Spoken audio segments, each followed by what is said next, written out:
తెలపడానికి ఈరోజు ఇక్కడ వచ్చాము. సో మీడియా మిత్రులందరికీ కూడా థ్యాంక్ యూ సో మచ్. నిన్న 11th జూన్ 2026 రోజున సుప్రీంకోర్టు ఒక చారిత్రాత్మకమైన తీర్పునిచ్చింది. అది దేని గురించి అంటే, మహిళలు ఒకవేళ అంటే మనకందరికి తెలిసిందే, యాక్సిడెంట్ కేసెస్లో ఇంతకుముందు హోమ్ మేకర్ హౌస్ వైఫ్స్ ఎవరైతే మహిళలు ఉంటారో వాళ్ళకి పర్టికులర్గా ఒక ఇన్కమ్ ఏది చూపించకుండా ఒక నార్మల్ నోషనల్ వాల్యూ తీసుకొని చాలా తక్కువ కాంపన్సేషన్ గ్రాంట్ అయ్యేది. కానీ ఈ జడ్జిమెంట్ ద్వారా సుప్రీంకోర్టు ఏమని చెప్పిందంటే, మహిళలు దేశం యొక్క నిర్మాతలు, దేశ అభివృద్ధికి కారకులు. సో మహిళలు ఏదైతే డొమెస్టిక్ కేర్ తీసుకుంటారో దానికి అసలు విలువ కట్టలేము. అలాంటి విలువ కట్టలేని స్థితిలో ఇంత తక్కువ కాంపన్సేషన్ అనేది కరెక్ట్ కాదు. సో మహిళలు చేసే ఏదైతే వాళ్ళ త్యాగాలకి, వాళ్ళ శ్రమకి, వాళ్ళ ఇంట్లో చేసే పిల్లల చదువుల కోసం కానీ వాళ్ళు వెచ్చించే సమయము, ఇది మొత్తం కూడా దేశ అభివృద్ధికి దోహదం అవుతుంది. సో మహిళలకి ఎలాంటి ఇంపార్టెన్స్ ఇవ్వాలి, మహిళల యొక్క హౌస్ హోల్డ్ వర్క్స్కి కూడా గుర్తింపు ఇవ్వాలి.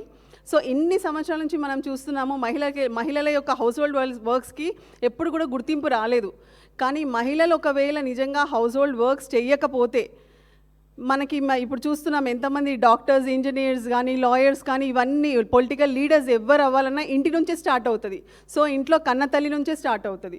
సో కన్న తల్లి ఎప్పుడైతే తన డొమెస్టిక్ వర్క్స్ని ప్రాపర్గా ఎగ్జిక్యూట్ చేస్తారో, సో తన తరఫు నుంచి ప్రతి ఒక్క అంటే ఆపర్చునిటీ ఏదైతుందో ప్రతి ఒక్క సేవ ఫ్యామిలీకి చేసుకుంటూ పిల్లల అభివృద్ధికి దోహదపడతారు. అదేవిధంగా ఎప్పుడైతే ఒక ఫ్యామిలీ ముందుకెళ్తుందో, మంచి భావి భారత పౌరులు రావాలన్నా కూడా, దేశం అభివృద్ధి చెందాలన్నా ఇంటి నుంచే స్టార్ట్ అవుతుంది. ఇంట్లో మదర్ ఇచ్చే వాల్యూస్ ఏంటి, మోరల్స్ ఏంటి, ఏ విధంగా వాళ్ళకి నేర్పించాలనేది జరుగుతుంది. సో అదే విషయంలో అంత మహిళ తన మొత్తం లైఫ్నంతా వెచ్చించి ఇంటికే అంకితం అయిపోయి వర్క్ చేస్తున్నప్పుడు కూడా తను చేసే హౌస్ హోల్డ్ వర్క్స్కి ఎప్పుడు కూడా గుర్తింపు రాలేదు. ఇన్ని సంవత్సరాలలో కూడా గుర్తింపు రాలేదు. మహిళలు బయటికి వెళ్ళి వర్క్ చేసే మహిళలకి వాళ్ళ యొక్క monthly salaries basing on their education and వాళ్ళ సాలరీస్ని బట్టి ఒకవేళ ఏదైనా యాక్సిడెంట్స్ జరిగితే వాళ్ళకి ఏ విధంగా కాంపన్సేషన్ చేయాలనేది ఒకటి ఉంది.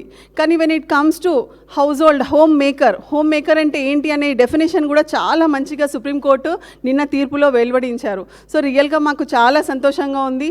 మహిళల యొక్క సాధికారతకి కూడా ఇది చాలా సంపూర్ణంగా ఒక మార్గదర్శకంగా నిలుస్తుంది. ఎప్పుడైతే మహిళలను ఈ విధంగా గుర్తించి ఎంకరేజ్ చేస్తారో, సో ఏ విధంగా అయితే ఎక్కడైతే మహిళలను గౌరవిస్తారో అక్కడ దేవతలు కొలువుంటారని మనకి అందరికీ తెలిసిన విషయమే. So we are very much happy. So మనస్ఫూర్తిగా సుప్రీంకోర్టు వారికి మేము కృతజ్ఞతలు తెలుపుతున్నాము.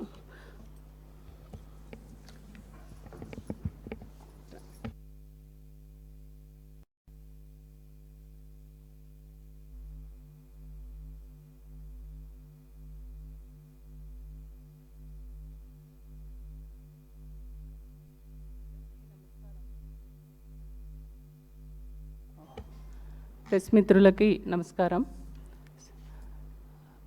సోదరి చెప్పినట్టుగా నిజంగానే నిన్న